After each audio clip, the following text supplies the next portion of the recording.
Job chapter 2. On another day the sons of God came to present themselves before the Lord, and Satan also came with them to present himself before him.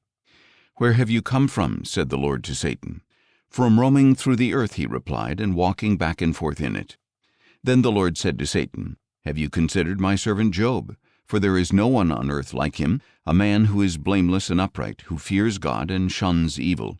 He still retains his integrity, even though you incited me against him to ruin him without cause." "Skin for skin," Satan replied. "A man will give up all he owns in exchange for his life. But stretch out your hand and strike his flesh and bones, and he will surely curse you to your face." "Very well," said the Lord to Satan. "He is in your hands, but you must spare his life."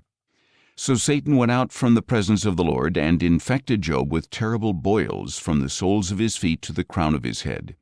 And Job took a piece of broken pottery to scrape himself as he sat among the ashes. Then Job's wife said to him, "Do you still retain your integrity? Curse God and die." "You speak as a foolish woman speaks," he told her. "Should we accept from God only good and not adversity?" In all this Job did not sin in what he said. Now when Job's 3 friends, Eliphaz the Temanite, Bildad the Shuhite, and Zophar the Naamathite, heard about all this adversity that had come upon him, each of them came from his home, and they met together to go and sympathize with Job and comfort him.